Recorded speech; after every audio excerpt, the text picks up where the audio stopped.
À la une de l'actualité, la France réunit ce jeudi une cinquantaine de pays et organisations internationales. Objectif, relancer les efforts de paix dans la région des Grands Lacs et répondre à une crise humanitaire d'une ampleur inédite. À la une également, le ministère de la Défense nationale de la République démocratique du Congo dénonce avec la plus grande fermeté la nouvelle agression du Rwanda menée sous couvert du mouvement terroriste M23 en violation flagrante du cessez-le-feu et des différents processus de paix en cours. Une trentaine de morts et d'énormes dégâts, c'est le bilan provisoire de l'ouragan Melissa qui a frappé plusieurs pays, notamment la Jamaïque. L'aide humanitaire s'organise, mais l'accès aérien n'est pas toujours possible. Nouvelle édition sur Télé 50. Bonjour et bienvenue si vous nous rejoignez. Conférence des soutiens à la paix et la prospérité en République démocratique du Congo et dans la région de Grand Lac. La France réunit ce jeudi une cinquantaine de pays et organisations internationales. Objectif, relancer les efforts de paix dans la région des Grands Lacs et répondre à une crise humanitaire d'une ampleur inédite.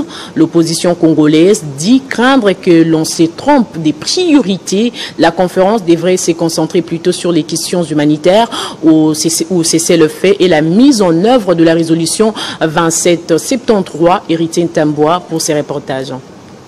Cette conférence, annoncée depuis des mois, mais sans cesse reportée, intervient dans un contexte d'enlisement diplomatique suite aux opérations rwandaises sur les sols congolais, et c'est malgré la signature d'un cessez-le-feu au Qatar et d'un accord de paix aux États-Unis. Environ 70 pays et organisations internationales sont conviés à cette journée visant à sortir de la seule dualité RDC-Rwanda, conférence co-organisée avec les Togo, médiateurs de l'Union africaine UA. L'Élysée a confirmé la présence du président Félix Tshisekedi en tant que chef d'État du pays le plus affecté par la crise et celle du président togolais Faure Gnassingbé, médiateur de l'Union africaine. Les absents sont le président Paul Kagame, Evariste Ndayishimiye et Yoweri Museveni, respectivement du Rwanda, du Burundi et de l'Ouganda. Réagissant sur la tenue de cette conférence, l'opposition congolaise dit craindre que l'on se trompe des priorités. Pour elle, cette dernière devra se consacrer aux questions humanitaires, au cessez-le-feu et à la mise en œuvre de la résolution 2773, écrit Martin Fayulu sur son compte X. L'organisation Women Rights Watch a de son côté appelé ce jeudi le participant à la conférence à placer la protection des civils et la lutte contre l'impunité au cœur des discussions.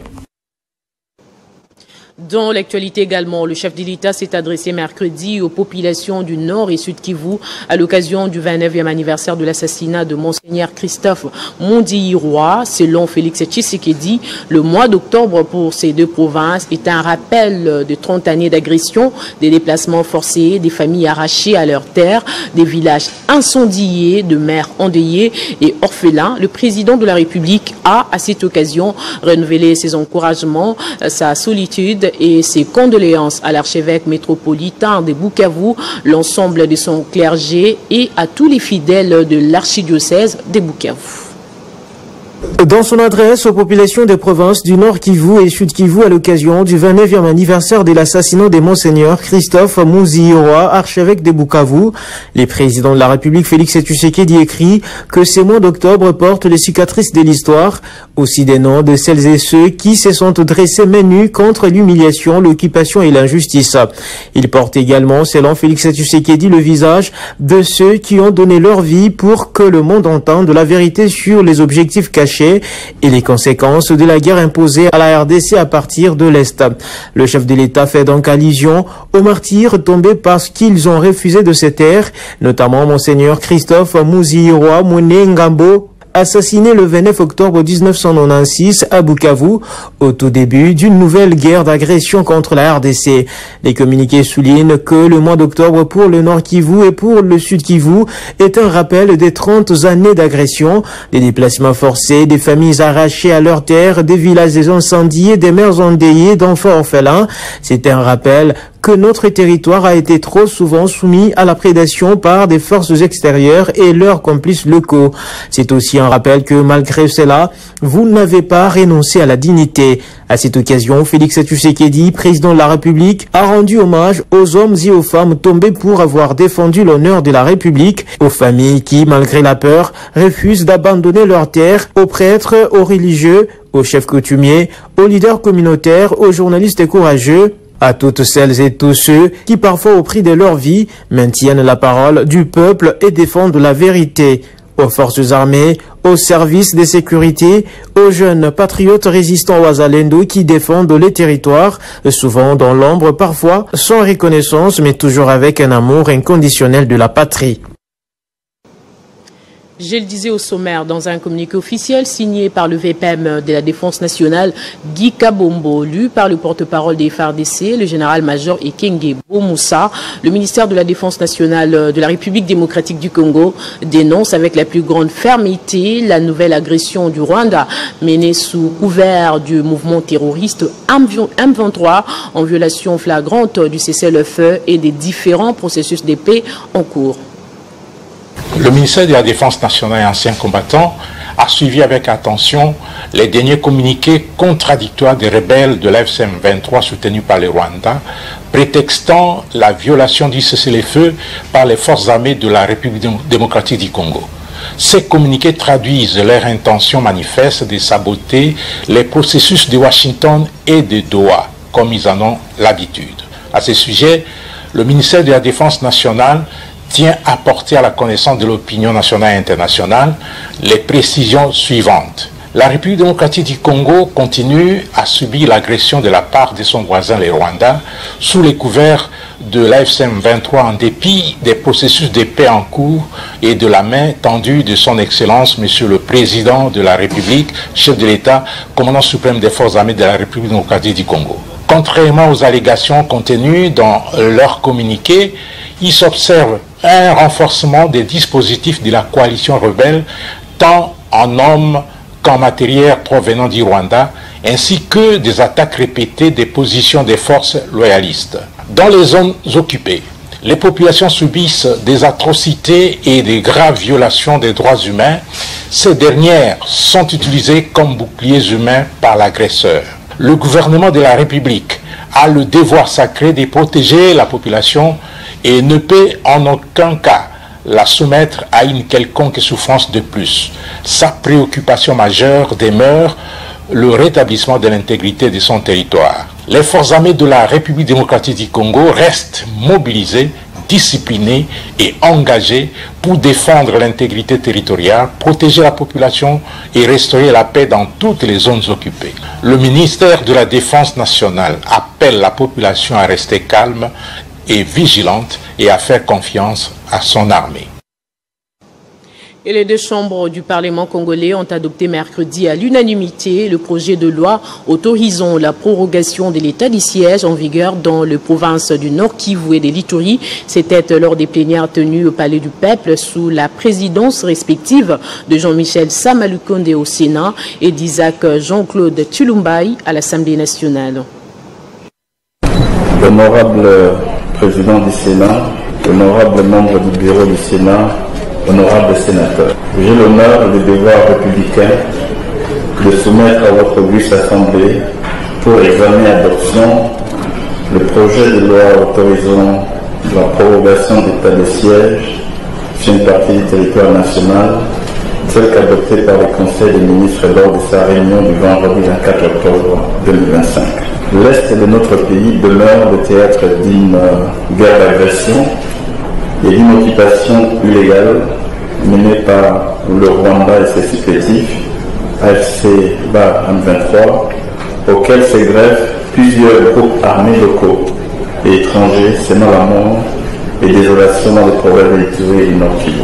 Face à cette agression persistante, Son Excellence Monsieur le Président de la République, chef de l'État, garant de l'unité nationale et de l'intégrité territoriale, a par ordonnance numéro 25/015 du 3 mai 2021 proclamé l'état du siège dans ces deux provinces en application des articles 85, 144 et 145 de la Constitution. Honorable Président du Sénat, honorable membre du bureau du Sénat, honorable sénateur, malgré les avancées enregistrées sur le terrain, l'objectif de pacification totale n'est pas encore atteint. L'ennemi se réorganise, multiplie les provocations et persiste dans son entreprise de déstabilisation. Dans ce contexte, la prorogation d'état de siège s'impose comme une mesure de nécessité nationale et de légitime défense. L'actualité, c'est aussi la conférence de haut niveau sur les flux financiers illicites d'origine commerciale dans les secteurs miniers. La cérémonie a été présidée par le ministre des Finances, Doudou Fwamba. Au nom du gouvernement, il intensifie la lutte contre les flux financiers illicites qui constituent l'un des principaux obstacles à la mondialisation de ressources internes dans l'économie africaine. Au nom du gouvernement, Doudou Fwamba Likonde Libotaï prend le pari d'intensifier la lutte contre les flux financiers illicites d'origine commerciale dans les secteurs miniers. Le ministre des Finances a présidé à Kinshasa la cérémonie inaugurale de la conférence de haut niveau sur les flux financiers illicites d'origine commerciale dans les secteurs miniers, organisée par la coopération allemande, en collaboration avec les 3 régies financières congolaises, DGI, DGRAD et DGDA. Cette conférence vise à renforcer la synergie entre les services fiscaux pour aboutir à des conclusions tangibles, à une feuille de route pour une réforme profonde du secteur. L'enjeu est de parvenir à une meilleure traçabilité des transactions et à l'élimination de l'évasion fiscale, afin de favoriser les retours des capitaux au pays et de doter le gouvernement des moyens nécessaires pour matérialiser la vision du président de la République, Félix-Antoine Tshisekedi Tshilombo. Placé sous le patronage du ministère des Finances, ces assises vont se clôturer ce vendredi 31 octobre prochain avec à la clé la déclaration de Kinshasa. La lutte contre les flux financiers illicites n'est pas une contrainte imposée à la République démocratique du Congo.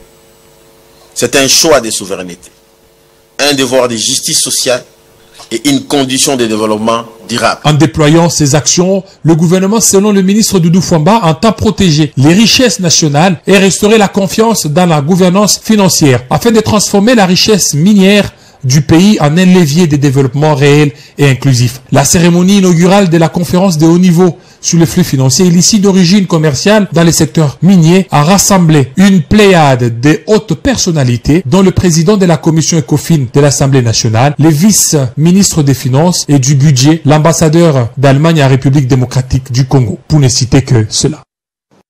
Dans la province du Olomami, les territoires des Bukama et Malembankulu sont touchés par l'épidémie du choléra. Les médecins de zones de santé touchées se plaignent du manque criant des intrants pour organiser une riposte efficace. Reportage de Jacob Simbi. L'épidémie du choléra inquiète au plus haut niveau certaines zones de santé dans la province du Olomami. Bukama et Luamba, dans les confins de Malembankulu, les zones de santé comptent des morts alors que les médecins directeurs de ces territoires dénotent la sécheresse en intrants destinés à la riposte contre les vibrions cholérains. À l'Assemblée nationale, les élus sont inquiets de voir le ministre national de la Santé ne pas agir dans les temps. Ça fait plus ou moins 1 mois et demi que ces 2 territoires de la province du Olomami font face à l'épidémie de choléra. Comme ce sont des territoires qui sont tout au long du fleuve Congo, cette épidémie se propage rapidement. Pour l'honorable Samuel Yumba, élu de Malembankulu, cette situation laisse la population en état d'abandon à leur triste sort. Dans la zone de santé de Kinkonja, on a enregistré plus de 10 décès. Et aujourd'hui, l'hôpital général de Kipamba, on ne peut même pas compter le nombre de malades qui sont internés là-bas.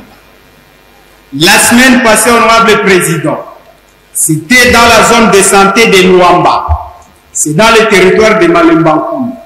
On a enregistré plus de 8 décès. Et toutes ces zones de santé, on déclare rupture des intrants. Nous estimons, nous nous posons des questions, combien la population est abandonnée. Signalons que les territoires de Bukama et de Malembankulu sont touchés par le choléra presque chaque année. La cause en est qu'ils sont situés au bord du fleuve Congo et les maladies hydriques ne les laissent jamais sains et saufs. Présidence à l'Assemblée nationale, on en parle encore. L'un des 12 candidats au poste de président vient de désister en faveur de Aimé Boji. Il s'agit de Simon Moulamba. L'épidémie du choléra inquiète au plus haut niveau certaines zones de santé dans la province. Dans une déclaration, le député national Simon Moulamba Mpoutou a exprimé son soutien à cette nomination, affirmant qu'il s'agit d'un moment crucial pour l'unité au sein de la majorité. Je prends acte de cette décision conformément à la charte de l'Union sacrée et j'appelle mes collègues députés à voter massivement pour ce ticket unique, a-t-il déclaré, insistant sur la nécessité de renforcer la cohésion au sein de l'Assemblée nationale. La désignation d'Eboji Sangara résulte des consultations menées le 29 octobre 2025 par le secrétaire permanent de l'Union sacrée, les professeurs André Mbata. Ces discussions ont rassemblé tous les députés candidats ainsi que le membre du présidium de l'Union sacrée à la demande de la haute autorité Félix Tshisekedi Tshilombo. Ce processus a été perçu comme une démarche démocratique visant à garantir la légitimité du candidat. Eboji Sangara, qui succède à Vital Kamerhe, est le ministre démissionnaire, en même temps membre de l'Union pour la nation congolaise UNC. Sa nomination est vue comme un gage de continuité et de stabilité alors que le pays fait face à de nombreux défis politiques et économiques. L'appel de Simon Moulamba Mpoutou à un vote massif pour Boji Sangara pourrait s'avérer déterminant pour le futur de la majorité au pouvoir. Les observateurs politiques restent attentifs à cette évolution qui pourrait influencer le paysage politique congolais dans les mois à venir. En justice, 20 ans de prison ont été requis contre 3 agents de la haute cour militaire par les tribunaux des garnisons de Kinshasa-Gombe pour divulgation des secrets professionnels. C'était au cours d'une audience tenue hier mercredi à la prison militaire d'Indolo. Après plusieurs semaines d'investigation dans le territoire des Lubudi au Lualaba, l'Union de journalistes pour l'émergence du Congo a décerné un diplôme des mérites et d'excellence du prix patriotique au chef du groupement Ngouba, une distinction qui salue son leadership et son engagement pour la paix et le développement local. Commentaire de Gaëtan Koubabrandi. Après plusieurs semaines d'investigations approfondies menées dans les villages de Dikandam, Mibande, Kawana, Kisonfou, les terres des Koni et bien d'autres localités du groupement Ngouba au cœur de la chefferie des Bayeke, territoire de Lubudi, dans la province du Lualaba, une délégation de l'Union des journalistes pour l'émergence du Congo, UJEC ASBL, venue de Kinshasa, a décerné lundi au chef du groupement Ngouba un diplôme de mérite et d'excellence du prix patriotique en reconnaissance de ses loyaux services rendus à la nation congolaise. Ces investigations de terrain conduites avec rigueur et impartialité visaient à identifier et valoriser les acteurs locaux qui contribuent activement à la stabilité, à la paix et au développement communautaire. Le rapport final des journalistes enquêteurs a salué la gestion exemplaire du chef du groupement Ngouba, reconnu pour son leadership participatif, sa gouvernance de proximité et son engagement constant en faveur du bien-être de sa population. Lors de la remise du diplôme, le président de la délégation de l'UJEC ASBL a salué un chef coutumier visionnaire, porteur des valeurs du patriotisme, du dialogue et du développement à la base, avant de souligner que cette distinction vise à encourager et reconnaître les leaders positifs qui bâtissent la société congolaise à partir des territoires. Le chef du groupement Ngouba, Lemwami Eloi Kambumba Kasousa, a dédié cette distinction à toute sa communauté. Dans le monde, pour finir, la Jamaïque, Haïti, la République dominicaine et le Bahamas sont frappés par l'ouragan Melissa. Les bilans provisoires fait état d'une trentaine de morts et d'énormes dégâts. L'aide humanitaire s'organise, mais seulement l'accès aérien n'est pas toujours possible. Place au rappel des titres à présent.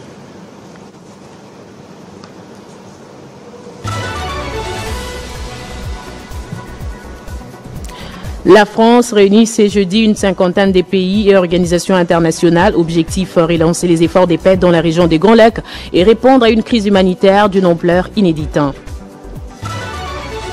Le ministère de la Défense nationale de la République démocratique du Congo dénonce avec la plus grande fermeté la nouvelle agression du Rwanda menée sous couvert du mouvement terroriste M23 en violation flagrante du cessez-le-feu et des différents processus de paix en cours. Une trentaine de morts et d'énormes dégâts matériels, c'est les bilans provisoires de l'ouragan Melissa qui a frappé plusieurs pays, notamment la Jamaïque. L'aide humanitaire s'organise, mais l'accès aérien n'est pas possible. Ne quittez pas vos sièges, dans un instant, la revue de presse.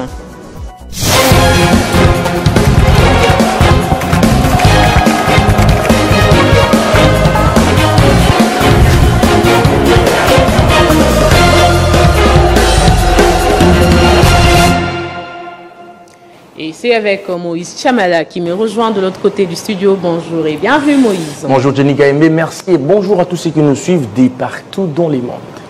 À la une de votre revue de presse, course au perchoir de l'Assemblée nationale, Aimé Boji retenu candidat unique de l'Union sacrée de la nation.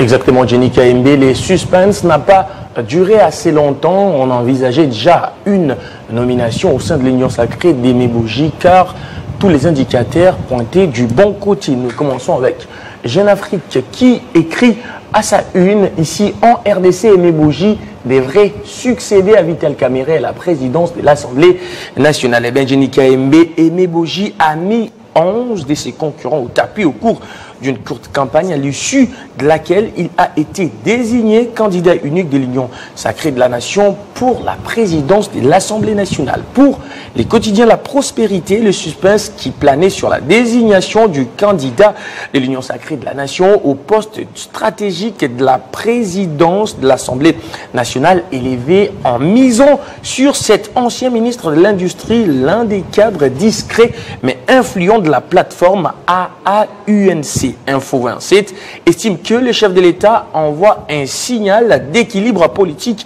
et de la continuité au sein de l'Union sacrée de la nation.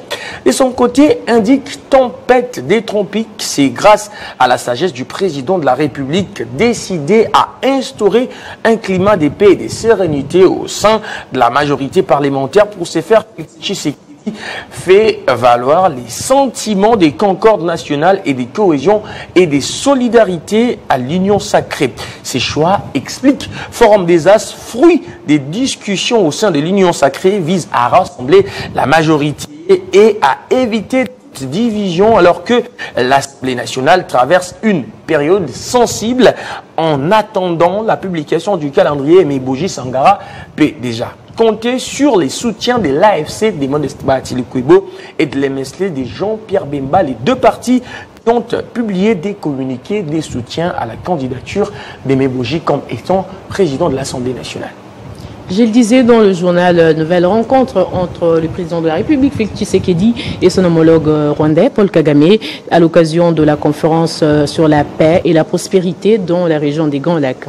Jenny Kaembe plus avec en pointure, il passe des fonds en comble tout ce qui a été dit ou ce qu'il a dit durant cette conférence. Et bien, nous commençons avec La Prospérité qui écrit sauf changement, Tshisekedi et Kagame aujourd'hui à Paris autour d'Emmanuel Macron. Et bien, Jenny Kaembe, sauf changement des dernières minutes, Emmanuel Macron accueille aujourd'hui à Paris ses homologues congolais et rwandais dans les cadres de la conférence des soutiens à la paix et à la prospérité dans la région des Grands Lacs. L'objectif souligne actualité.cd de mobiliser des ressources pour répondre à la crise humanitaire croissante dans la région, notamment dans l'est de la RDC où des millions de civils restent pris au piège des combats malgré l'absence des Paul Kagame et Yoweri Museveni ici qui se fait voir par ces médias en ligne actualité.cd. Alors pour Rémi Maréchaux, ambassadeur de France en RDC relayé par radiocapi.net, cette conférence va résensibiliser les communautés internationales à l'urgence de mobiliser des fonds pour venir en aide aux populations victimes des affres des guerres dans l'est du Congo et dans l'ensemble de la région, malgré les processus de paix engagés et les appels répétés au dialogue du président Félix Tshisekedi. Les FARDC continue d'affronter des offensifs coordonnés de la coalition rebelle AFC M23. Eh bien, dans un communiqué parvenu hier mercredi à Info 27, Kinshasa affirme disposer de preuves matérielles, de nouveaux renforts en hommes et en équipement en provenance du Rwanda en violation du cessez-le-feu comme convenu. Et on termine avec cette star des réseaux sociaux. Son sujet fait polémique sur la toile. L'adjudante Sarah Ebambi est condamnée à 12 mois de servitude pénale. Exactement, Jenny Kaembe. Sarah Ebambi est partie en femme libre, j'aimerais bien dire homme libre, mais est partie en femme libre, mais avec un casier judiciaire qui risque d'être taché. Pourquoi? Selon ici, Forum des As qui nous les parle en long et en large, les tribunaux militaires des garnisons de Kinshasa Gombe a rendu hier mercredi son verdict dans l'affaire qui a tenu en haleine les réseaux sociaux et l'opinion publique congolaise.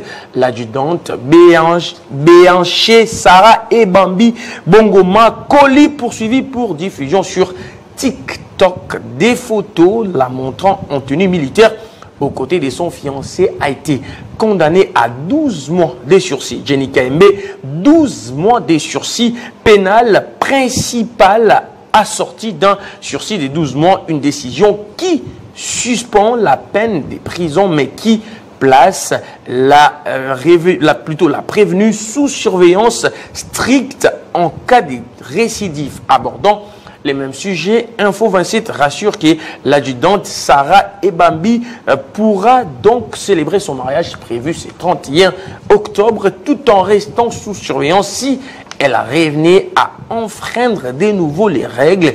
Tout à fait autre chose. L'Assemblée, plutôt tout en voulant violer les règles, elle sera condamnée. Un soulagement tant pour les internautes, mais également pour la future mariée. Exactement, et plusieurs femmes comme vous ont levé la voix pour la libération de cette dame. On attendait plutôt un acquittement, mais malgré ça, elle a quand même pu avoir un sursis qui va lui permettre quand même de sauver les justesses. Non libre. Merci beaucoup Moïse pour toutes ces précisions. Je vous en prie, Jenny Kaembe. Ainsi s'achève complètement ce journal. L'actualité reste en continu sur les www.tele50.cd et sur Banamboka Congo. Au revoir.